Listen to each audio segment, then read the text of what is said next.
And that developing news this morning, Austin police looking for the driver involved in a deadly crash. Happened just a few hours ago near Loyola and Ed Bluestein. Our Alicia Inns is live this morning with the latest on the investigation. Good morning.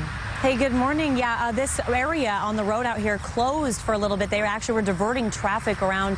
Luckily, they were able to get it back open in time for rush hour, so it won't affect your morning commute. But yes, confirmed hit and run deadly accident. I want to step aside now and show you, because now that the sun is up, you can actually see where police were kind of focusing their investigation, where I saw them looking, and it's right past the light pole of Loyola Lane. And so as you can see in that area, there is no sidewalk and there is no crosswalk in the area where this woman was hit and killed. Now, police say this happened at about 3:20 this morning. The woman was a 25-year-old woman, and they say that they spoke with witnesses in the area to kind of figure out, okay, what did they know, what did they see?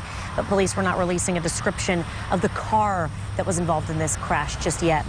Now, we did some digging because, you know, for you at home, you might think we sound like a broken record with how many times we've reported on these crashes.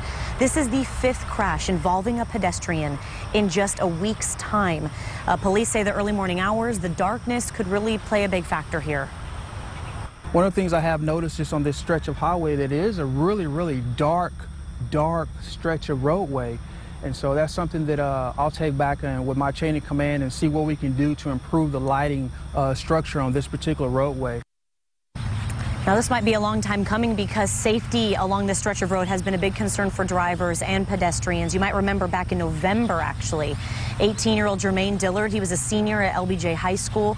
He was trying to cross Highway 183 near Manor Road, not far from here, when he was hit and killed by a car.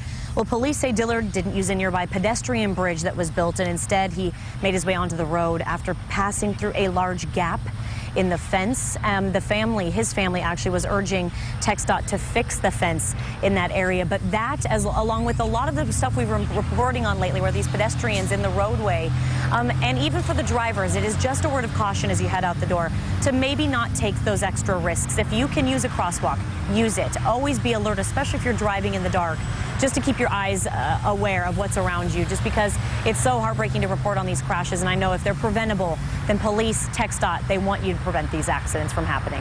Mandy, I'll send it back to you for a check of our traffic. And it's also a great reminder to, of course, whenever you're behind the wheel, we always say it, take caution, take the patience, and pay attention when driving. Now, as we